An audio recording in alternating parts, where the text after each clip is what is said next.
Hari ini Bapak Ibu Saudara sekalian, kita akan merenungkan satu tema mengenai tantangan menjadi seorang murid Kristus. Tantangannya apa? Kristus sudah berkali-kali bicara bahwa orang yang mengikut aku akan mengalami banyak kesusahan. Lebih susah daripada binatang liar, lebih susah dari serigala, daripada burung liar. Dan hari ini kita akan melanjutkan perikop ini, tapi kita sebelumnya mari kita berdoa. Bapa dalam sorga, kami datang ke hadapan Tuhan dan memohon belas kasihan Tuhan. Kami menyadari di dalam hidup kami, dalam diri kami, begitu banyak kelemahan. Tapi oleh karena belas kasihan Tuhan, Tuhan yang membentuk kami, mengasah hidup kami, supaya kami boleh makin dipakai Tuhan, menjadi alat di tangan Tuhan. Oleh sebab itu biarlah kami boleh menjadi murid yang setia, menjadi hamba yang setia, yang melakukan seturut dengan kehendak Bapa di sorga. Tolong setiap kami ketika kami merenungkan firman, lembutkan hati kami, biar kami boleh mengerti dan juga melakukan dalam hidup kami. Dengar doa kami Bapa, dalam Tuhan Yesus kami berdoa. Amin. Mari kita membuka Alkitab kita dari Matius 10 ayat 16 sampai ayat yang ke-20 kita akan baca. Kita akan baca bergantian Bapak Ibu Saudara sekalian. Saya akan baca ayat 16 dan kemudian 17 Bapak Ibu Saudara sekalian, kita bergantian sampai ayat yang ke-20. Matius 10 ayat 16 saya bacakan. Lihat, aku mengutus kamu seperti domba ke tengah-tengah serigala. Sebab itu hendaklah kamu cerdik seperti ular dan tulus seperti merpati.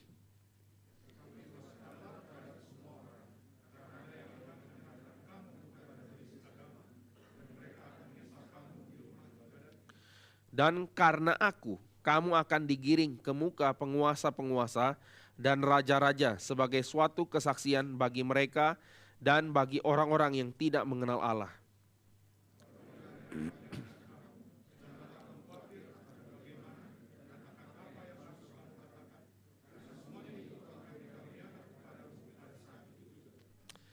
Karena bukan kamu yang berkata-kata, melainkan roh Bapamu, Dia yang akan berkata-kata di dalam kamu.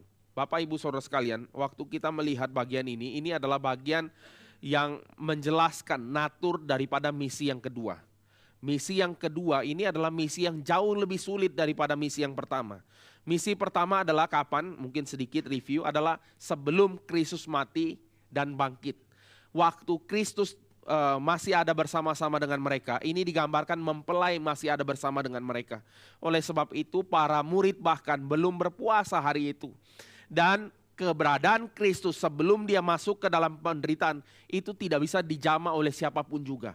Karena belum waktunya. Orang berkali-kali mau tangkap dan mau membunuh, mau dorong Tuhan Yesus dari jurang dan seterusnya. Tapi tidak ada satupun yang berhasil. Kenapa? Karena belum waktunya. Dan di dalam masa-masa awal inilah adalah masa-masa proklamasi tentang natur kerajaan sorga. Oleh sebab itu kita lihat pengajaran Tuhan Yesus di bukit. Kita lihat juga mujizat dia yang luar biasa itu. Yang mengkonfirmasi bahwa dia adalah Mesias yang dinantikan. Dia juga adalah Allah melalui mujizat yang spektakuler. Dan oleh sebab itu bagian pertama misi yang mana Kristus utus para murid. Ini adalah bagian konfirmasi bahwa apa yang dilakukan para murid mengkonfirmasi siapakah Kristus. Ini bagian pertama. Oleh sebab itu tidak ada satupun yang bisa jamah mereka. Cuma mereka ditolak saja, paling susah ya, kan gitu. Di dalam bagian Matius 10 awal-awal kita lihat, kamu disuruh pergi ke sana jangan bawa apapun. Waktu tidak bawa apapun nanti Tuhan Yesus tanya, pada waktu malam terakhir ditanya, waktu kamu gak bawa apapun cukup gak? Cukup. Tetapi sekarang aku bilang, kamu harus bawa bekal, harus bawa semua, bahkan beli pedang. Nah, itu yang digambarkan Tuhan Yesus. Jadi ada perbedaan natur, misi pertama dan kedua. Di dalam misi pertama, para murid itu di dalam keadaan yang paling berat adalah ditolak. Dan Kristus juga ditolak di mana-mana pada misi pertama ya. Dan mereka para murid cuma mengebaskan debu. Itu di misi pertama saudara. Tetapi di dalam natur yang kedua yang juga applicable sampai kepada konteks kita hari ini apa? Yaitu adalah natur penderitaan yang disingkapkan oleh Tuhan Yesus menjadi satu dielaborate atau penjelasan yang lebih lengkap dari bagian yang sebelumnya Tuhan Yesus sudah sedikit-sedikit reveal atau singkapkan. Jadi begini saudara ya. Menjadi seorang murid itu belajar juga bertahap kan ya gitu. Waktu kita di SD kita tidak tiba-tiba belajar sin kos tangan kan gitu ya. langsung bisa meledakkan otaknya kita ya saudara. Tapi kita belajar 1 tambah 1 kan gitu. Lalu 10 tambah 20, puluhan, nanti ratusan, mulai pembagian dan seterusnya, ada tahapnya. Maka dari itu yang kita lihat di dalam Matius, Matius juga mensingkapkan ini secara bertahap. Di dalam khotbah di bukit, Tuhan Yesus bilang pertama, salah satu bagiannya adalah berbahagialah orang yang menderita, yang difitnah, yang dinista karena aku, itu satu. Lalu dia juga sudah menyatakan mengenai natur mengikut dia sudah kasih antisipasi. Ketika ada orang Farisi ahli Taurat yang ingin ikut dia kemana saja dia pergi. Tuhan Yesus bilang, serigala punya tempat, burung punya tempat, aku anak manusia tidak ada tempat letakkan kepala. Masih mau ikut? Itu mengantisipasi penderitaan sampai ke Golgota. Tapi belum dijabarkan secara detail, belum. Dan baru di dalam bagian ini Kristus membuka bagian ini lebih detail lagi. Yang mengikut aku itu akan dikhianati. Kata menyerahkan di sini saudara sekalian ya. Di dalam ayat ke-17. Waspada terhadap semua orang karena akan ada yang menyerahkan kamu. Kata menyerahkan ini adalah kata yang sama dengan Matius 10 ayat 4. Yaitu kata-kata di mana Simon Yudas Iskariot mengkhianati dia. Kata mengkhianati. Bapak Ibu saudara sekalian, diserahkan oleh orang dekat. Ini artinya dikhianati. Lah waktu kita dikhianati, ini hanya mungkin terjadi kalau kita pernah percaya sama orang itu. Baru namanya dikhianati. Kalau belum ada relasi apapun, kita nggak bisa ngomong dikhianati. Dia bukan pacar kita, bukan istri kita nggak bisa bilang kamu mengkhianati saya punya cinta. Nggak bisa saudara ya. Nggak bisa, kenapa? Karena memang belum ada relasi. Waktu ada relasi baru ada pengkhianatan. Dan di sini Tuhan Yesus baru ngomong.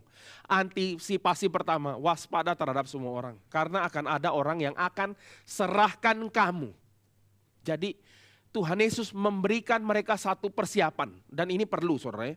Mempersiapkan diri untuk masuk ke dalam realita menjadi seorang murid Kristus. Kristus kasih tahu ada orang yang akan mengkhianati kamu.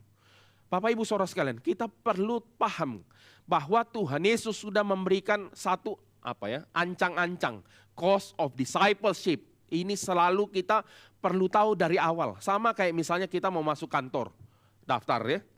Kita waktu mau masuk ke dalam satu perusahaan, biasanya ini kalau perusahaannya bukan perusahaan keluarga yang aut-autan, saudara, biasanya akan dikasih tahu ini job desk kamu. Kalau kita tanya waktu interview, Pak, saya punya job desk pekerjaan apa? Tenang saja. Wah itu justru nggak tenang saudara. Itu nanti semuanya serabutan kita kerjakan. Kalau dia bilang beres, aman, tenang. Itu kita langsung deg-degan. Tetapi saudara, biasanya company akan kasih tahu. Oke, tuntutan kami 5 hari kerja. Tapi nanti di akhir bulan biasa akan lembur. Ini saya pernah di dalam kerja di dalam bidang manufaktur. Di akhir bulan dan di dalam setiap kesempatan mau ekspor barang. Itu biasanya kita bisa tinggal di kantor. Kenapa? Karena memang itu urgent. Kalau miss ini dikirim, kita bisa kena denda, wah udah nggak tahu berapa dolar ya saudara. Jadi kita sudah tahu dari awal bahwa ini adalah konsekuensi waktu kerja di dalam perusahaan ini. Dan waktu kita diberitahu, kita oke, saya setuju, baru tanda tangan kontrak. Kalau kita bilang, oh saya tidak setuju, tinggal tidak usah kan gitu ya. Itu kan sederhana saudara. Jadi di dalam konteks kerja saja kita dikasih tahu, ini job desk-nya, ini yang kamu kira-kira dapatkan, ini yang kira-kira konsekuensinya. Kamu hari Minggu bisa libur, tapi sekali-sekali mungkin saya minta masuk kerja dan seterusnya saudara. Dan di dalam konteks ini Tuhan Yesus juga kasih ingat kepada kita. Bahwa kalau kamu mau ikut aku, kamu menjadi muridku. Salah satu bagian yang pertama adalah siap-siap kalau dikhianati. Maka saudara sekalian, kalau kita sudah dikasih tahu bahwa ada akan namanya tantangan-tantangan, waktu tantangan itu menjadi realita, kita tidak nangis bombay. Misalnya saudara ya, hari di mana saya harus lembur, saya tidak merasa menderita, aduh kantor ini tidak keperi kemanusiaan. Enggak kan ya, karena sudah tahu dari awal. Masa sih ini jam tidur kita disuruh kerja? Ya kan gitu-gitu saudara ya. Jadi kita tidak lagi nangis bombay dan pakai ala lebay gitu ya. Kelebayan zaman ini kita tidak pakai. Kenapa? Karena kita sudah siap. Oleh sebab itu sama saudara. Tuhan Yesus mempersiapkan ini supaya murid-murid itu punya mental yang kuat. Supaya waktu mereka dikhianati, mereka biasa saja. Waktu mereka menderita, mereka nanti biasa saja. Kenapa? Karena mereka sudah tahu, saudara. Sama kayak seorang atlet bela diri, itu sudah tahu kalau mereka masuk ke dalam pertandingan kompetisi, mereka akan babak belur juga. Masa iya ya waktu kita masuk dalam kompetisi, lalu tanding, saudara. Waktu kena pukul, kamu kok pukul saya? Nggak bisa kan, saudara ya? Jangan pukul saya dong. Lah ini namanya kompetisi pertandingan bela diri. Mana bisa kita ngomong, Pak, tolong Pak, dia pukul saya. Enggak bisa, saudara. Enggak bisa itu. Jadi kita tidak lagi tiba-tiba masuk ke dalam satu amnesia. Lupa bahwa kita itu sedang lagi dalam pertandingan. Lupa bahwa kita seorang murid. Kalau kita lupa kita seorang murid, kita akan bilang, loh kok saya punya PR banyak begini? Kenapa? Ada apa tiba-tiba? Itu bisa paham ya, ini kayak amnesia. Tapi ini konteksnya amnesia rohani. Tuhan Yesus sudah kasih tahu seorang murid itu begini, begitu, begini, begitu. Lalu tiba-tiba waktu kita mengalami penderitaan, kalau kita lupa kita murid, kita akan tanya, Tuhan kenapa banyak penderitaan ya? Kenapa ya? Kenapa ini terjadi kepada saya bukan kepada orang misalnya gitu. Itu kecelakaannya dua ya saudara.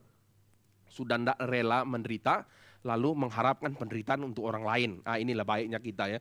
Ini amnesia spiritual saudara. Oleh sebab itu ini adalah bagian pertama yang kita bisa lihat secara besar saudara. Yaitu apa? Tuhan Yesus mempersiapkan murid untuk menjadi murid yang kuat. Mempersiapkan mereka dan memberitahu mereka dari depan. Dari depan sudah dikasih tahu. Supaya apa? Siap menghadapi banyak tantangan dan penderitaan. Nanti saudara sekalian kalau kita lihat di dalam konteks jemaat Matius. Ini adalah jemaat Kristen Yahudi. Jemaat Kristen Yahudi, kita bayangkan berapa banyak penderitaan yang akan mereka tanggung. Pertama dari orang-orang satu bangsa. Mereka akan dibilang kamu ini pengkhianat.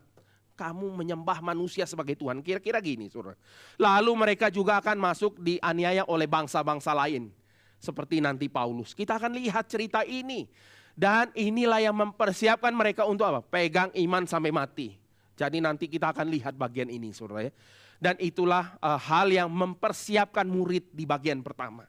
Nah sekarang kita akan lihat beberapa bagian di dalam bagian berikutnya saudara. Apa yang dipersiapkan oleh Tuhan. Pertama, di dalam bagian besar ini kita ingin menyadari satu hal yaitu Tuhan Yesus mempersiapkan murid untuk ready, untuk siap menderita secara fisik bahkan. Bukan hanya secara mental ya saudara. Secara fisik menderita oleh karena nama Kristus. Dan Matius pasal 5 bicara bahwa mereka berbahagia. Kalau menderita oleh karena nama Kristus. Kenapa bahagia? Sebelum kita breakdown di dalam bagian ini. Kenapa bahagia saudara? Karena di dalam Filipi pasal 1 ayat 27 sampai 29. Saya bacakan bagian ini. Ini adalah kerangka perspektif. Yang berbicara juga sudut pandang Paulus waktu dia memahami konteks menjadi seorang murid Kristus.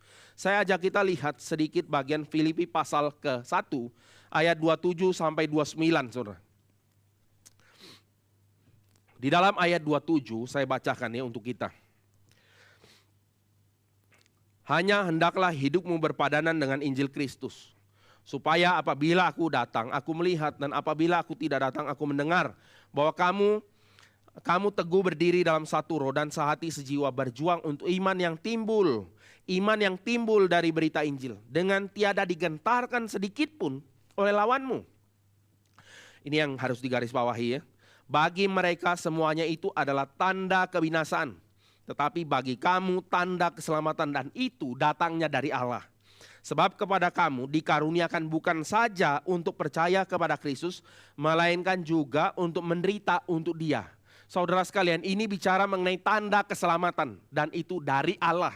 Sementara orang yang aniaya itu tanda kebinasaan. Sekali lagi saudara, kenapa berbahagia orang yang menderita karena nama Kristus? Kenapa? Jawabannya karena itu tanda keselamatan. Sederhana saudara, siapa sih yang rela menderita oleh karena nama Kristus? Hanya mereka yang menjadi milik Kristus. Sekali lagi saudara, kita ambil contoh sederhana ya. Kalau anak orang sakit saudara. Subuh jam 3 pagi, lalu dia telepon kita. Pak, tolong antar anak ke rumah sakit. Pertama yang kita akan tanya apa? Papanya ada enggak? Kan gitu kan ya? Papanya ada enggak? Mamanya ada enggak? Mereka kan yang harus antar duluan kan gitu saudara ya. Loh kenapa saya yang antar? Ini kan anak kamu kan gitu kan ya. Kecuali mereka ada keadaan yang ekstrim ya tentu kita akan willing untuk help. Tapi maksudnya sederhana saudara. Kalau kita punya relasi yang dekat, enggak usah ditanya kita udah bawa. Kalau anak kita demam jam 3 pagi 40, kita langsung lari ke rumah sakit. Kita nggak tanya, nak kamu besok pagi aja ya. Masih ngantuk papa? Enggak, kita nggak ngomong gitu saudara. Kenapa? Karena kita punya relasi yang dekat dan kita willing untuk menderita. Sama saudara. Hanya orang yang sudah jadi milik Kristus yang rela menderita oleh karena nama Kristus. Enggak bisa sebaliknya. Kalau kita ini bukan milik Kristus, kita tidak akan rela menderita karena nama Dia. Tidak mungkin.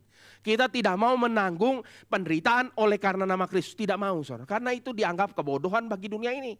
Misalnya bisnis dengan jujur, menderita. Bodoh nggak? Ya bagi dunia saudara ya. Ngapain sih kamu jujur-jujur? Kamu terlalu polos. Kayaknya gitu-gitu saudara ya. Kalau izin nggak keluar-keluar, sogok dong. Ngapain repot-repot? Kan gitu, sederhana jawabannya.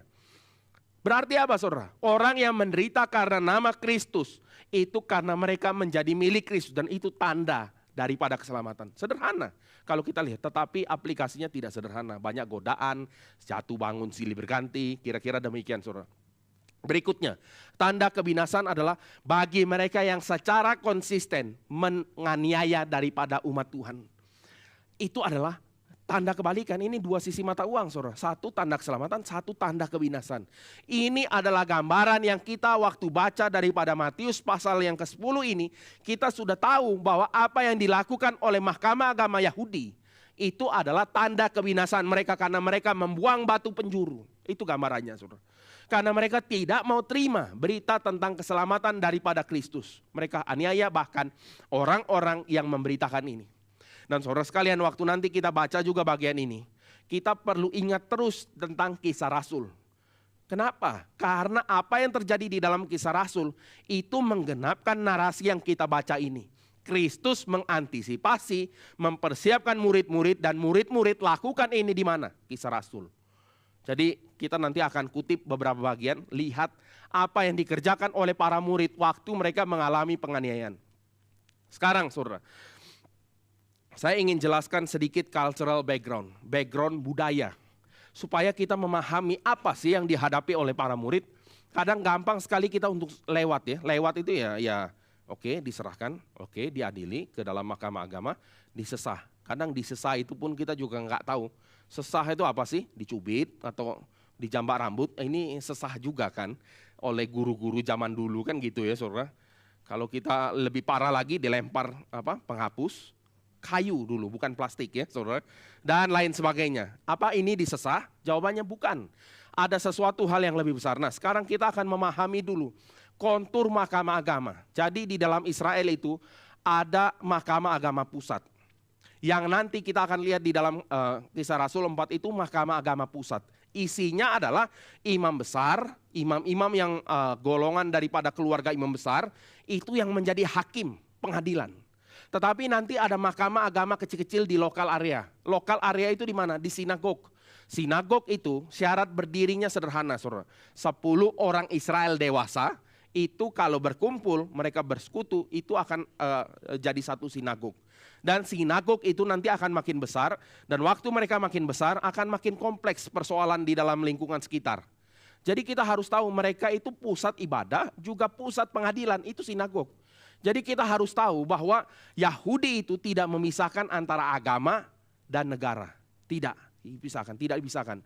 Sama seperti saudara kita Muslim, itu mereka sebetulnya kalau strict mereka juga tidak pisahkan antara agama dan hukum. Maka ada syariah law ya. Jadi kita melihat ini menjadi satu entitas. Nah orang Yahudi juga hari itu begitu. Itu jadi satu entitas. Maka saudara, kalau ada orang maling, kalau kita lapornya kan ke polisi, bukan lapor ke pendeta kan saudara. Pendeta bisa bilang apa sih kalau menurut orang yang lagi kemalingan. Paling disuruh bilang bertobat atau berserah kan gitu kan ya. Selesai. Tapi kita kan perginya kemana? Kita pergi ke pengadilan, ke kantor polisi. Tetapi hari itu kalau ada kemalingan mereka lapor ke sinagog. Kepada imam-imam yang punya jabatan untuk memutuskan perkara. Jadi kita bisa lihat ya kata persidangan ya saudara. Majelis agama itu adalah katanya adalah Sanhedrin. Jadi Sanhedrin itu sebetulnya terdiri dari 70 tua-tua. Dan mayoritas dari mereka itu orang Saduki. Dari kata dasar sedek, ya. Sedek itu adil benar, righteousness. Dan mereka kumpul di dalam satu tempat itu, kalau itu sinagog lokal, itu kira-kira minimal 3 sampai 7 itu yang memimpin daripada mahkamah agama. Kalau lebih besar lagi bisa sampai 23 jumlahnya, saudara. Jadi ini tergantung berapa besar sinagognya. Dan kemudian saudara, mereka akan mengadili orang yang bersalah. Dan orang bersalah itu akan dihadapkan dengan mereka. Dan kalau mereka ambil keputusan, kamu salah, maka layak atau enggak dihukum itu nanti ditentukan, saudara. Jadi kita harus bayangkan, ini pengadilannya ini bukan sifatnya ranah private, bukan. Tapi ini sudah ranah publik. Jadi jangan kita pikir ruang ibadah itu ruang publik. Ini kan kalau kita ruang private, saudara ya. Private ya publik juga, tapi private kalangan sendiri lah gitu. Tapi di dalam mereka tidak, saudara. Jadi apa yang diputuskan bersalah, kira-kira satu kampung itu akan tahu.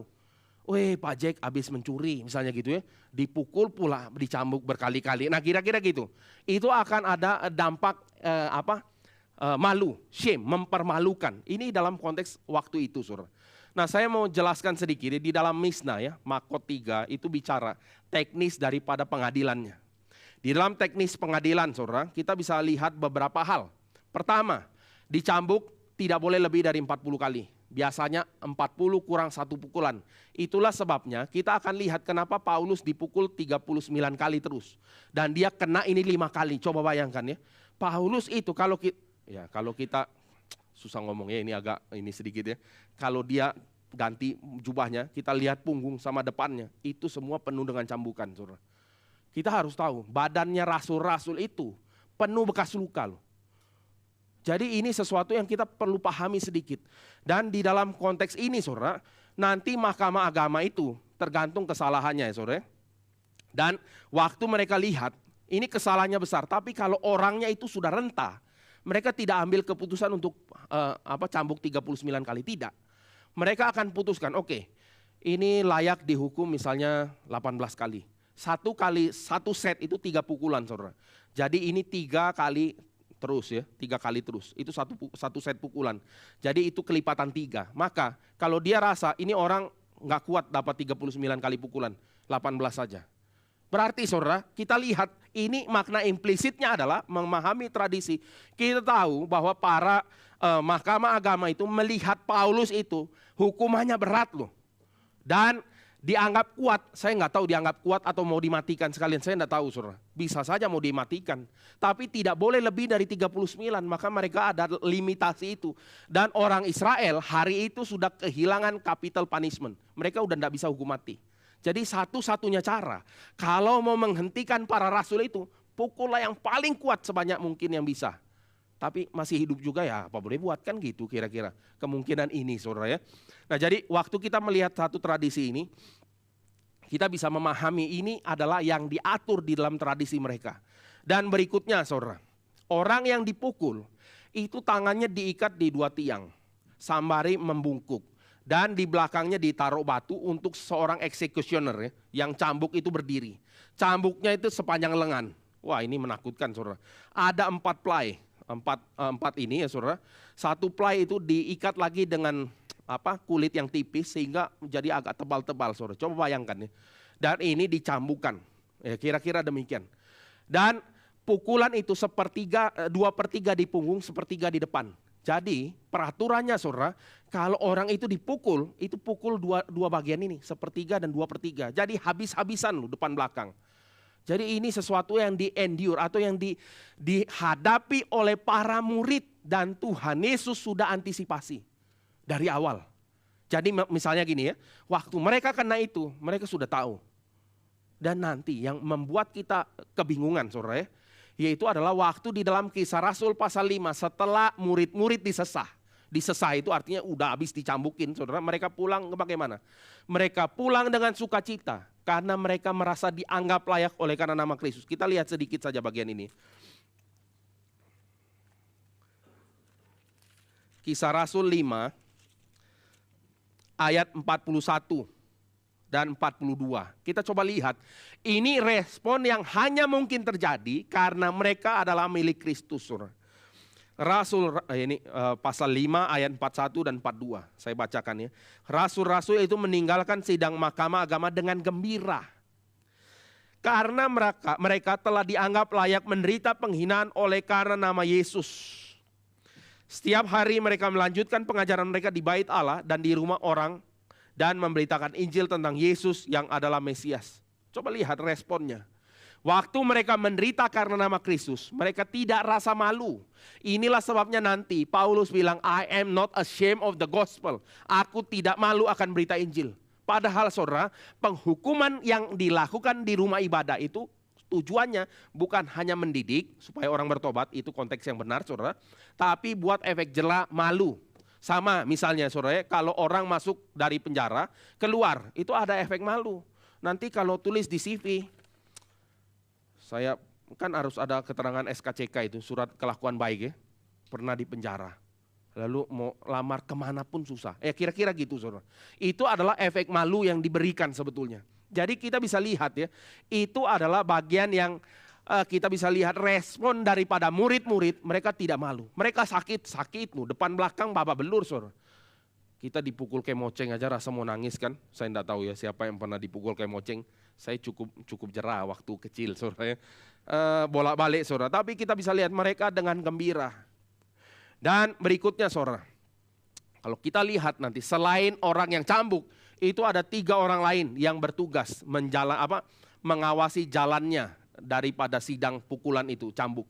Yang pertama adalah dari mereka yang mulai membacakan firman Tuhan. Jadi jangan kita bayangkan pencambukan itu tanpa liturgi. Ada liturginya liturgi cambukan ya saudara.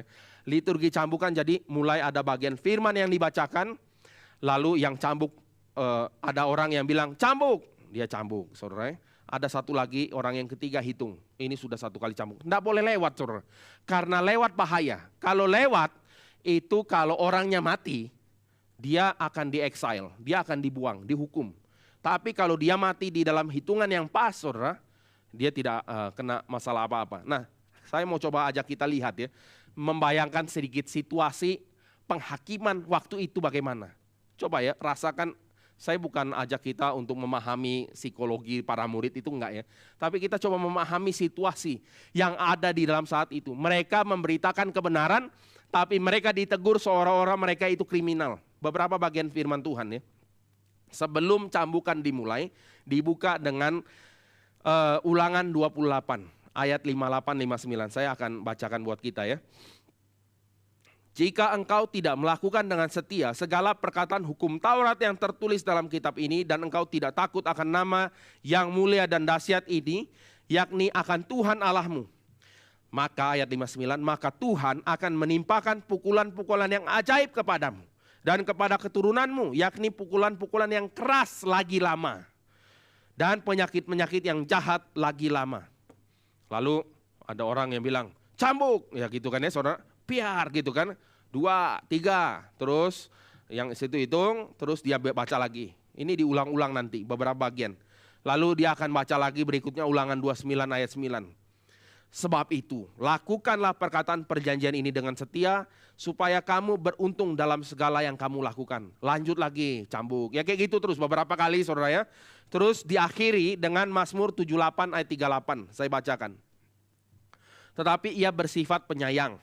Ia mengampuni kesalahan mereka dan tidak memusnahkan mereka.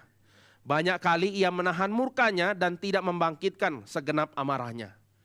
Lalu ulang dari nol, saudara ya. Tergantung berapa banyak pukulannya. Jadi ini yang kita bisa lihat. Coba bayangkan ya. Mereka yang dicambuk ini melakukan kebenaran. Dan seolah-olah dianggap sebagai orang yang melakukan pelanggaran. Padahal orang yang hukum, mereka lah yang melanggar. Coba bagaimana ya, rela enggak rasanya?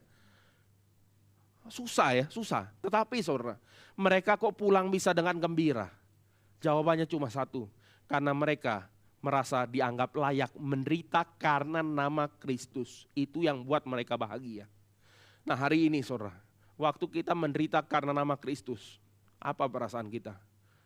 Kadang ya yang banyak selintingan terjadi itu adalah, saya kan sudah setia. Kenapa saya begini? Itu kan yang terjadi, saudara. Saya sudah ini, kenapa ini? Loh, justru karena kamu setia, kamu mengalami penderitaan ini karena nama Kristus. Itu tanda keselamatan bagimu. Harusnya sukacita kan ya gitu ya.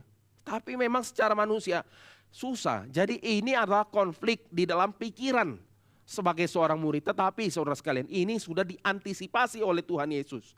Supaya apa? Supaya para murid itu siap kalau menghadapi tantangan pergumulan yang macam demikian. Oke, jadi bagian ini kita sudah bisa lihat, saudara. Nah, saya akan sedikit saja ya, karena ini bicara mengenai konteks pencambukan. Saya akan coba memberikan satu kontras ya. Yang dilakukan terhadap Yesus, Tuhan Yesus, itu bukan cambukan mahkamah agama. Tetapi cambukan ala Romawi, saudara. Dan cambukan ala Romawi ini cambukan seperti kasih cambukan ke binatang. Itu konteksnya. Jadi kalau cambukan di dalam mahkamah agama tujuannya supaya kamu bertobat, ya kan gitu tadi ya. Ada liturgi. Tapi kalau dalam konteks Romawi itu di dalam lapangan terbuka. Dan dilakukan cambukan dan tidak ada batasannya. Tidak ada batasnya, saudara. Dan alat cambuknya itu menakutkan. Ini menurut tradisi ada 9 play. Tadi ada 4 play, saudara. Di dalam masing-masing 9 play, ujungnya itu adalah kalau tidak tulang, itu bisa bentuk timah atau metal. Waktu dicambuk menurut Eusebius ya, Bapak Gereja, itu hancur-hancuran sudah, tidak bisa dibayangkan. Maka gambaran Passion of the Christ karya Mel Gibson tentang Kristus yang hancur, saudara, itu mungkin akurat, tidak dilebih-lebihkan. Tapi bukan juga yang kadang ada orang yang bilang masing-masing 9 itu ada 3 lagi, masing-masing ada kail. Oh itu mati langsung saudara di tempat saudara. Kayaknya itu agak terlalu exaggerate ya. Yang lebih tepat itu adalah dengan pemberat. Supaya apa pemberat itu? Waktu dipukul, wah ya kira-kira demikianlah saudara. Kita tidak usah lanjut lagi. Tapi bagian ini kita perlu tahu. Penghukuman yang diterima oleh Kristus itu jauh lebih tidak adil daripada yang dialami oleh para murid nanti saudara. Tetapi Kristus mengalami penderitaan ini sebagai satu model. Waktu mereka menderita, rasa tidak adil. Waktu lihat kepada Kristus, langsung diam, saudara. Waktu dikhianati, Kristus dikhianati oleh Yudas Iskariot sampai dijual dan disalib. Jadi waktu mereka menderita dan mereka melihat kepada Kristus, itulah sebabnya mereka bisa bersuka cita. Kenapa, saudara? Karena mereka dianggap layak menderita karena nama Kristus seperti ini. Oh, itu sesuatu hal yang berbeda. Jadi kita bisa lihat saudara, penghakiman cambukan yang diterima oleh Kristus jauh lebih berat daripada yang diterima oleh murid-murid waktu mereka dihakimi di mahkamah agama. Ini yang kita bisa lihat, belajar konteksnya sedikit saudara. Dan ini bagi orang-orang Romawi, cambukan seperti ini itu bukan hanya untuk mempermalukan, tapi memberi efek jera kepada semua orang yang bukan Romawi. Orang Romawi sendiri tidak dicambuk seperti ini saudara, mereka tidak boleh dicambuk begini. Maka cambukan Paulus itu cambukan mahkamah agama Yahudi, bukan Romawi. Maka orang kalau sembarangan takut ya, ada bagian itu juga di dalam Kisah Rasul. Kita bisa lihat ya, mereka takut, kamu orang Romawi, udah pergi pelan-pelan. Maka Paulus marah, kamu nangkap kami, aniaya kami begitu saja, lepas kami tanpa keadilan. Maka mereka takut, saudara. Jadi kita bisa lihat beberapa konteks itu kita akhirnya bisa mengerti. Dan hukuman cambuk seperti ini untuk memberikan efek takut kepada seluruh masyarakat Romawi hari itu. Jangan main-main sama kami. Kamu ini hanya golongan budak. Maksudnya non-Romawi itu dianggap budak. Kamu kalau kriminal mati. Ya kira-kira demikian saudara. Jadi ini yang kita bisa lihat di dalam penghukuman itu. Dan sejarawan banyak sekali bicara mengenai ini saudara. Nah ini apa yang kita bisa lihat di dalam bagian pertama. Sekarang di dalam bagian kedua saudara. Saya akan ajak kita melihat ya, bahwa natur penderitaan itu dipakai, ini penderitaan yang benar saudara ya, karena nama Kristus ya, dipakai untuk menyatakan kesaksian tentang dia. Ini sesuatu hal yang besar, kenapa saudara? Karena kalau orang di penjara mencuri, kita tidak terlalu tertarik kan ya, maksudnya biasa aja orang mencuri masuk penjara, biasa saudara. Koruptor masuk penjara kita udah biasa saja. Koruptor dapat grasi yang besar-besaran, meskipun jengkel juga biasa berita itu kan ya. Hukuman mati, sebentar dapat grasi. Ya kita tahu saudara ya, Sambo hukum mati, bentar grasi. Tinggal tunggu waktu saja sampai orang lupa dengan pilpres ini, sebentar nanti keluar lagi grasinya. Kita tidak tahu nanti aktual hukuman berapa tahun. Ini meskipun jengkel, tapi kita udah biasa saudara. Tetapi misalnya saudara, tiba-tiba ada koruptor dijatuhkan hukuman mati. Wah, kita mulai tertarik nih, ini berita apa? Jarang ini.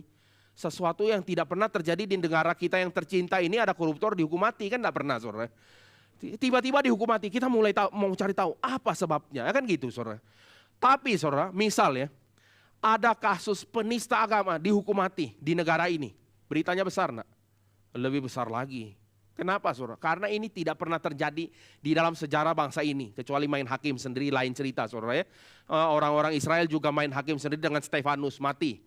Tetapi saudara, kalau kita mau lihat di dalam konteks hari itu, tidak pernah ada yang namanya capital punishment untuk penyelewengan dalam konteks agama. Maka waktu Paulus mau dibawa, mau diprotes ya, sama waktu Tuhan Yesus mau diprotes supaya dihukum mati, itu Pilatus enggak mau saudara. Kami tidak bisa, itu urusan kamu. Tapi Pilatus ini kompromi, kenapa saudara? Karena dia takut dengan orang banyak itu riot. Dia punya marwah di mana? Dia ini kan adalah raja boneka saudara, atau pemimpin area boneka. Kenapa? Karena kalau daerah itu riot, dia bisa diganti. Dia lagi pikirkan tentang dia punya posisi. Maka dia pikir, ini orang-orang nih sudah marah sama Tuhan Yesus kan, sama ini. Lalu gimana? Oh pasti dia ada salah. Oke, kita cambuk saja dia. Tapi ternyata itu tidak bisa memberi appeasement untuk orang-orang jahat itu. Maka akhirnya dia cuci tangan, kan gitu. Sebetulnya dia tidak bisa mengambil satu capital punishment untuk urusan yang bukan aspek legal. Tidak bisa saudara. Maka di dalam Injil Lukas dia berusaha untuk melepaskan Tuhan Yesus, tapi tidak mampu. Jadi kita lihat ini dua sisi ini saling memboncengi ya saudara ya. Itu orang-orang Israel itu bilang, ini dia ini pro kaisar lah, tidak pro kaisar lah, bagaimana kami sahabat kaisar dan segala macam. Ini udahlah omong kosong biasa yang sudah basi saudara ya. Kita sudah lihat hal-hal ini di mana-mana. Jadi balik lagi kita lihat ya, apa yang dilakukan mereka itu sebenarnya tidak bisa ambil capital punishment. Sama saudara, di dalam Romawi saat itu tidak bisa lakukan capital punishment untuk urusan agama Yahudi. Dia tidak lagi menentang daripada kekaisaran Roma, tidak. Jadi saudara, kita bisa lihat ini sebenarnya aspek yang gagal. Oleh sebab itu ada seorang yang bernama Leon Morris bilang begini ya, dia bilang mungkin awalnya hakim itu lihat ini kasus biasa saja. Tetapi waktu dia tahu bahwa orang ini dituntut karena membela nama Mesias atau Allah yang dia sembah, dia baru tahu ini bukan ordinary case, ini bukan kasus yang biasa. Maka saudara sekalian, waktu kita lihat Filipi 1, kita lihat bagaimana Paulus memberikan testimoni waktu dia masuk dalam penjara. Dia bilang apa? Udah, ini kira-kira bahasa sehari-hari ya, udah jangan susah hati jemaat Filipi. Kamu tahu enggak, hal yang terjadi kepadaku, pemenjaraanku ini justru membuat seluruh istana tahu bahwa aku dipenjara karena Kristus. Itu kalimat dia. Maka semua orang pengen tahu saudara. Dan orang yang diadili ini kan harus memberikan satu kesaksian. Jadi bukan ini kalau kita anggap pengadilannya benar saudara ya. Akan memberi kesaksian. Ya Bapak, kamu kenapa lakukan ini? Dia akan bersaksi di depan mahkamah agama, di dalam mahkamah konstitusi Romawi. Dia akan menyatakan satu testimoni. Apa yang dia imani. Saudara lihat lagi nanti kisah Rasul. Banyak sekali bagaimana Paulus memberikan testimoni sampai beberapa pemimpin itu hampir-hampir percaya sama Tuhan Yesus. Sayangnya belum saudara ya. Jadi kita bisa lihat Paulus memberikan testimoni dengan luar biasa. Nanti Paulus itu kepada bangsa-bangsa lain, Petrus dan Yohanes itu kepada mahkamah agama Yahudi. Jadi kita bisa melihat saudara, dua bagian ini digenapkan di mana? Di kisah Rasul. Ini sesuatu hal yang menjadi satu kesaksian saudara. Oleh sebab itu sekali lagi ya, saya kutip lagi bagian yang tadi saya udah bilang. Paulus bilang apa? I am not ashamed of the gospel. Saya tidak malu akan Injil. Meskipun dicambuk, meskipun dianggap kriminal, meskipun dijauhi, difitnah, dia bilang aku tidak malu akan Injil. Luar biasa saudara. Dan dia bilang it is the power of God. Bukan hanya tetapi the power of God yang menyelamatkan semua orang yang percaya, mulai dari orang Yahudi sampai orang Yunani. Itu sesuatu hal conviction yang bold yang diberitakan saudara. Inilah yang kita bisa renungkan sedikit dari bagian ini. Oleh sebab itu, waktu orang menderita karena nama Kristus, berbahagia. Kenapa? Karena tadi satu, tanda keselamatan. Tetapi yang kedua, karena ini adalah sarana yang Tuhan pakai untuk menyatakan kesaksian nama Dia. Kalau orang kompromi, saudara, apa yang mau disaksikan? Ada hal apa yang bisa dinyatakan, saudara? Kalau orang kompromi, ya semua orang kompromi bagian itu. Kita juga, kita tinggal bilang kan, iya semua juga begini. Beres, kayaknya kita enggak ada andil apa-apa. Ini sebenarnya lagi cuci tangan, saudara. Semua juga begini, ya begitulah ya. Kita tahu urusan ini, itu, semua beres dengan uang misal. Semua beres dengan, oh ini uncle saya, ini kan beberapa waktu ini lagi populer ya. Paman saya, ini bapak saya, mama saya, dan lain sebagainya. Jadi kita bisa lihat itu sesuatu hal yang beres, saudara. Tetapi kalau kita mau bilang dari perspektif pemberitaan firman Tuhan, kalau orang tidak kompromi dan kemudian dia mengalami penderitaan, itu berbahagia karena dia menjadi saluran Tuhan untuk menyatakan kesaksian bagi nama dia. Berbahagia. Nah, ini sesuatu hal yang kita renungkan, saudara. Jadi kita tidak playing victim. Aduh saya menderita ya kayak gitu lagi lah, balik lagi ke stage awal. Amnesia rohani, amnesia spiritual. Lupa bahwa Kristus sudah mengantisipasi segala macam bentuk penderitaan, lupa. Setelah lupa ya balik ke ground zero, saudara ya. Why? Ya gitu ya, balik lagi ke sana lagi, saudara. Padahal harusnya move forward. Move forward itu apa? Menjadi seorang murid, oke lah. Awal-awal kita banyak kesusahan di dalam benak pikiran kita. Tapi tidak untuk selamanya murid-murid itu kabur kan. Petrus kan kabur cuma sekali. Murid-murid yang lain kabur cuma sekali, saudara. Mereka tidak kabur terus-terusan, tidak. Mereka bertumbuh menjadi pribadi yang bertumbuh. Balik lagi, saudara, kita mungkin juga ada waktu-waktu kita gagal ya. Kita ada waktu kita kompromi, kita kabur dari realita. Kita mungkin membenarkan diri juga. Tapi tidak untuk selamanya kita kabur, tidak untuk selamanya kita menjustifikasi diri, tidak. Ada waktu kita untuk ngomong, iya saya melanggar, Tuhan tolong kuatkan saya. Ada waktunya itu untuk bertumbuh, saudara. Jadi tidak untuk selama-lamanya kita bilang, semua orang kan juga begini. Enggak, saudara. Kita berhenti karena ada proses namanya pemuritan, bertumbuh gitu maksudnya ya. Jadi balik lagi, saudara, kita tidak playing victim. Tetapi saya mau kutip satu kalimat Paulus yang terkenal. Dia bilang, lebih dari semuanya kita lebih dari pemenang. Kita more than conquerors. Penakluk, lebih dari itu. Tetapi waktu dia ngomong ini dalam Roma 8, konteksnya apa? Penderitaan kan? Kita ini seperti domba sembelihan. Kami tiap-tiap hari itu nyawa kami at stake. Tapi lebih dari semuanya, kami lebih dari orang pemenang. Kok bisa dia ngomong ini? Karena dia lihat realita yang besar ini. Dia lihat, saudara. Sehingga dia tidak balik lagi kepada tadi, amnesia spiritual. Mengapa Tuhan? Enggak, saudara. Tidak pernah muncul satu kalimat pun dari hamba-hamba Tuhan yang ada di dalam firman Tuhan mengatakan kalimat ini enggak pernah, saudara. Kenapa ini populer? Ada apa ini populer? Siapa yang mempopulerkan ini? Orang-orang pengajar-pengajar salah dan sesat itu, saudara. Yang mengajarkan apa? Teologi kesuksesan. Itu mencuci otak kita yang berdosa. Semakin dicuci semakin, ya itulah, saudara ya. Balik lagi ke sana lagi, saudara. Oke, kita lanjutkan. Terakhir, saudara ya. Kita mau melihat ya bahwa apa yang diantisipasi Tuhan Yesus bagian yang ketiga adalah kekhawatiran setiap orang kalau dibawa ke dalam pengadilan. Maka dia bilang, jangan khawatir tentang apapun, nanti Bapamu yang di sorga itu melalui Roh Kudus akan berkata-kata melalui kamu. Bukan kamu yang berkata-kata. Balik lagi, saudara, misalnya kita tiba-tiba dibawa ke pengadilan. Apa yang kita paling takut? Menghadapi para pengacara likiat itu, kan gitu ya, saudara. Pengacara-pengacara yang mulutnya entah sudah cabang berapa, lidah bukan bercabang dua, mungkin sudah banyak, saudara. Cabang semua. Sesuatu yang salah ngomong-ngomong jadi bagus, saudara ya. Saya ambil contoh waktu itu kan lah, saya sempat sharing dikit di minggu lalu mengenai Hitler. Bagaimana dia membuat pembantaian yang penuh dengan darah itu sesuatu yang kelihatan bisa diterima akal sehat. Dia bilang begini, kalau makanan sedikit lalu terlalu banyak rusa, maka makanan yang bagus ini kita harus beri kepada rusa yang sehat atau rusa yang sakit yang tidak punya harapan.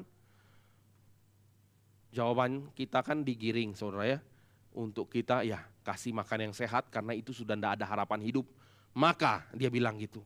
Sama orang-orang dikumpulkan semua, kita sekarang makanan terbatas. Memang waktu itu krisis ya, Jerman lagi krisis berat. Maka kita punya makanan sedikit. Maka yang tidak produktif kita masukkan ke dalam satu tempat, kita selesaikan dengan manusiawi, tanda kutip ya, yaitu dikasih gas. tidur, mati semua saudara. Lalu dibakar, pembakarannya yang menakutkan saudara ya. Jadi kita bisa lihat yang dilakukan dia itu kelihatannya masuk akal. Maka saudara sekalian kita coba amati hal-hal ini. Ini sesuatu yang sangat berbahaya. Kenapa? Karena sesuatu itu bisa diputar sampai kelihatannya masuk akal saudara. Itu adalah orang-orang yang bisa memutarbalikan fakta saudara. Mereka yang kita hadapi, ini orang-orang ini. Coba kalau kita hadapi orang-orang yang bisa manipulasi orang lain. Nakutin gak saudara? Menakutkan. Dia bisa menghasut bahkan Pilatus, dia bisa menghasut siapapun. Dia bisa hasut semua orang sampai kita ini kayaknya penjahat kelas berat. Lah makanya Kristus ada hal apa yang bisa membuat dia mati di atas kayu salib? Tidak ada saudara, tidak ada satupun hal yang layak. Tapi bisa begitu. Coba ini yang kita akan hadapi. Maka kalau kita renungkan ya, kita akan dibawa ke dalam pengadilan yang konteksnya seperti ini. Khawatir enggak? Oh khawatir saudara. Kalau sudah begitu, kita biasanya apa? Apalagi kita harus tahu ya, mereka ini audiens mula-mula ini bukan orang-orang terpelajar, bukan profesor ya. Bukan orang-orang hebat yang bisa membaca, bahkan membaca pun sulit. Itu konteksnya. Dan oleh sebab itu saudara, Tuhan Yesus mempersiapkan mereka. Jangan khawatir, karena apa? Roh Bapamu itu akan berkata-kata, bukan kamu saudara. Saya ajak kita lihat lagi ayat ini ya, ayat 19 dan 20. Apabila mereka menyerahkan kamu, jangan kamu khawatir akan bagaimana dan akan apa yang harus kamu katakan. Karena semuanya itu akan dikaruniakan kepadamu pada saat itu juga. Karena bukan kamu yang berkata-kata, melainkan Roh Bapamu, dia yang akan berkata-kata di dalam kamu. Bapak Ibu Saudara sekalian, saya akan ambil contoh ya, seperti yang tadi kita sudah sempat singgung ya, yaitu di dalam Kisah Rasul 4. Kita mau coba lihat ini sebagai satu contoh dari penggenapan bagian ini. Ya, bagian ini dikatakan oleh Tuhan Yesus dan digenapkan pada waktu Petrus dan Yohanes itu di hadapan mahkamah agama. Kita lihat sedikit, kita baca bagian ini ya saudara. Kita baca sedikit saja bagian ini, saya akan bacakan buat kita. Pasal 4 ayat 1. Ketika Petrus dan Yohanes berbicara kepada orang banyak, tiba-tiba didatangi imam-imam dan kepala pengawal bait Allah serta orang Saduki. Kita lihat ya, Saduki muncul lagi karena memang mereka golongan terpandang yang mempengaruhi, bahkan golongan imam besar itu Saduki semua. Orang-orang itu sangat marah karena mereka mengajar orang banyak dan memberitakan bahwa dalam Yesus ada kebangkitan dari antara orang mati. Mereka ditangkap dan diserahkan ke dalam tahanan sampai keesokan hari karena hari sudah malam. Tapi di antara orang yang mendengar ajaran itu banyak yang menjadi percaya sehingga jumlah mereka menjadi kira-kira 5.000 orang laki-laki. Keesokan harinya pemimpin Yahudi serta tua-tua dan ahli Taurat mengadakan sidang di Yerusalem. Ini mahkamah agama pusat ya. Dengan imam besar Hanas dan Kayafas, Yohanes dan Alexander dan semua orang lain yang termasuk keturunan imam besar. Jadi coba bayangkan saja. Lalu ayat 7, lalu Petrus dan Yohanes dihadapkan kepada sidang itu dan mulai diperiksa dengan pertanyaan, dengan kuasa manakah atau dalam nama siapakah kamu bertindak demikian itu? Maka jawab Petrus, penuh dengan Roh Kudus. Ini garis bawahi saudara, ini menggenapi daripada Matius yang kita baca. Hai pemimpin-pemimpin umat dan tua-tua, jika kami sekarang harus diperiksa karena suatu kebajikan kepada orang sakit dan harus menerangkan dengan kuasa manakah orang itu disembuhkan, maka ketahuilah oleh kamu sekalian dan oleh seluruh umat Israel bahwa dalam nama Yesus Kristus, orang Nazaret yang telah kamu salibkan, luar biasa saudara ya, tetapi yang telah dibangkitkan Allah dari antara orang mati, bahwa oleh karena Yesus itulah orang ini berdiri dengan sehat sekarang di depan kamu. Yesus adalah batu yang dibuang oleh tukang bangunan, yaitu kamu sendiri, namun ia telah menjadi batu penjuru. Saudara sekalian, coba bayangkan ya. Ini Petrus yang tadinya kabur, Petrus yang tadinya deserter. Jadi dia kabur saudara. Lalu Petrus sekarang berdiri. Dia sebelumnya berkhotbah di Serambi Salomo. Itu tempat yang sangat kontroversial saudara. Ini tempat konflik yang mematikan Tuhan Yesus. Sekarang dia khotbah di sini memberitakan tentang Yesus yang bangkit dan hidup. Coba bayangkan saudara. Ini keberanian macam apa? Sebelumnya kan mereka, sebelum Pentakosta mereka kabur kan. Mereka itu mengunci diri di dalam satu ruangan, itu awalnya. Tapi setelah Yesus bangkit dan Pentakosta, mereka punya power itu tidak bisa dikontrol lagi saudara. Sudah tidak terbendung. Maka Kisah Rasul ini bicara mengenai pekerjaan Roh Kudus luar biasa besar. Nah hari itu saudara, dia ditanya, dengan kuasa siapa kamu lakukan ini, itu, dan ajar ini, itu. Dia bilang, kalau kami ditanya dengan kuasa mana? Dia bilang begini, oleh kuasa dalam nama Yesus Kristus, orang Nazaret yang kamu salibkan. Wah ini luar biasa saudara. Ini nusukin mereka orang-orang besar itu. Dan sekarang dibangkitkan. Lalu bagian berikut yang lebih menusuk hati mereka adalah, Yesus adalah batu yang dibuang oleh tukang bangunan. Kamu sendiri tukang bangunan itu. Tetapi namun ia menjadi batu penjuru. Ini kan kutip daripada Mazmur. Waktu Daud bicara, Israel itu seperti batu penjuru yang dibuang oleh tukang bangunan. Tukang bangunan waktu itu bangsa-bangsa asing. Tapi sekarang bagian ini dikutip oleh Petrus. Menyatakan bahwa kamu itu sendiri, tahu enggak, kamu itu musuh Allah. Jadi saudara, ini keberanian yang bold. Keberanian yang besar. Karya siapa ini? Karya Roh Kudus. Berbicara seperti ini, itu mengherankan mereka. Kita baca lagi sedikit ya. Ayat 12. Keselamatan tidak ada di dalam siapapun juga selain di dalam Dia. Sebab di bawah kolong langit ini tidak ada nama lain yang diberikan kepada manusia yang olehnya kita dapat diselamatkan. Ayat 13. Ketika sidang itu melihat keberanian Petrus dan Yohanes dan mengetahui bahwa keduanya orang biasa dan tidak terpelajar, heranlah mereka. Dan mereka mengenal keduanya sebagai pengikut Yesus. Sampai sini dulu saudara. Jadi kita bisa lihat ya. Bagian ini memberikan testimoni bahwa Petrus dan Yohanes itu orang biasa. Bukan orang terpelajar. Jadi kadang kita juga overestimate terhadap Yohanes. Kita lihat, oh Yohanes ini pintar, cerdas, paling muda, hebat lah apa semua ya. Itu ada kegagalan kita untuk memahami bagian yang pertama. Memang Yohanes paling muda, hari itu dia tidak terpelajar, tapi kemudian dia akan lama-lama belajar juga saudara. Namanya ada waktu kan, kesempatan ya jadi lebih pintar. Jadi kita tidak bisa mengasumsikan dari awal Yohanes udah pintar, enggak. Dia juga orang yang belajar. Hari itu dia anggap dia bukan orang terpelajar. Jelas kenapa? Pekerjaan Petrus dan Yohanes ini sama, tukang nelayan saudara. Kita nggak meng-underestimate nelayan saudara ya. Tetapi ini lawannya para teolog loh. Coba bayangkan ya, nelayan sama lawannya imam besar, udah yang paling besar di seluruh Israel. Sekarang mereka memberi pertanggungjawaban dengan sangat berani. Ini kuasa daripada Tuhan. Jadi kita bisa lihat bagian ini saudara. Sedikit lagi ya saudara, kita lihat ya. Ayat 15, 16, mereka bicara sendiri. Apa yang harus kita lakukan kepada orang ini? Sebab telah nyata kepada semua penduduk Yerusalem bahwa mereka telah mengadakan mujizat dan yang mencolok. Dan kita tidak dapat menyangkalnya. Tetapi supaya hal itu jangan makin luas tersiar di antara orang banyak, baiklah kita ancam dan larang mereka supaya mereka jangan bicara lagi dengan siapapun dalam nama itu. Jadi setelah diancam, jawaban mereka apa? Petrus dan Yohanes. Ayat 18, setelah keduanya disuruh masuk, mereka diperintahkan supaya sama sekali jangan bicara atau mengajar lagi dalam nama Yesus. Ayat 19, tapi Petrus dan Yohanes menjawab mereka, silakan kamu putuskan sendiri, mana yang benar di hadapan Allah. Taat kepada kamu atau taat kepada Allah. Sebab tidak mungkin bagi kami untuk tidak berkata tentang apa yang kami telah lihat, yang kami dengar. Mereka semakin keras mengancam rasul itu, tapi akhirnya melepaskan mereka juga. Sebab sidang tidak melihat jalan menghukum mereka karena takut akan orang banyak yang memuliakan nama Allah berhubung dengan apa yang terjadi. Saudara sekalian, kita bisa lihat ya dalam bagian ini. Ini bagian yang paling ironi. Imam besar takutnya kepada orang banyak. Ya. Dua orang yang diintimidasi takutnya kepada siapa? Kepada Tuhan. Coba kita lihat ya bagian ini. Saudara sekalian, banyak orang kompromi itu karena takut kepada orang banyak, karena takut kepada orang lain, bukan karena takut Tuhan. Di dalam bagian ini kita bisa lihat apa? Dua orang ini yang biasa-biasa saja, tapi dipakai Tuhan sebagai alat yang menyatakan satu testimoni atau kesaksian. Dan mereka memberikan pertanggungjawab yang menegur, yang menyatakan siapakah Kristus. Kamu pikir sendirilah, kira-kira gitulah ya. Udahlah kami tidak usah ngomong lagi lah, kamu pikir sendirilah. Kami harus taat kepada kamu atau kepada Allah. Sebab tidak mungkin bagi kami untuk tidak beritakan apa yang kami lihat dan yang kami dengar. Wah ini sesuatu hal yang kita bisa lihat. Jadi sampai di sini kita bisa lihat tiga bagian. Tuhan Yesus mengantisipasi penderitaan. Dan mereka yang menderita oleh karena nama Kristus itu adalah tanda keselamatan.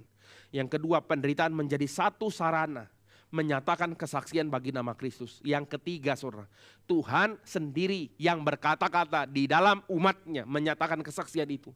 Karena di dalam ayat 20 tadi, bukan kamu tetapi roh Bapamu yang berkata-kata melalui kamu. Jadi saudara, kita sendiri sebagai seorang murid itu akan menjadi saluran berkat waktu kita taat. Dan inilah yang dipersiapkan. Inilah yang nanti kita bisa lihat di dalam seluruh kisah Rasul.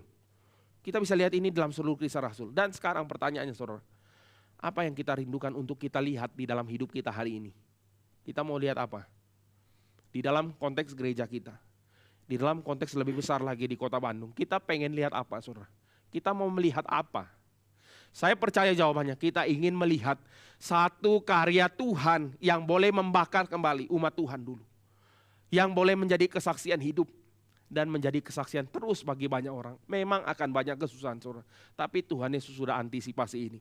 Dan biarlah kita terus bergumul untuk setia menjadi seorang yang mengikuti Kristus. Sampai kapan? Sampai kita mati dan ketemu dengan Dia. Mari kita berdoa. Bapa dalam sorga, kami sekali lagi bersyukur untuk waktu yang Tuhan beri. Berkati Tuhan pemberitaan firman yang sudah kami dengarkan. Dan biarlah Tuhan firman ini boleh bertumbuh dalam hati kami, berbuah. Dan membakar hati kami untuk setia dan ikut kepada Kristus. Apa yang dikehendaki oleh Bapa kami boleh kerjakan. Dan biarlah Tuhan kami boleh mempersiapkan hidup kami, diri kami menjadi sungguh-sungguh murid yang sejati. Mohon pertolongan dan belas kasihan-Mu Bapa. Dalam nama Tuhan Yesus kami berdoa. Amin.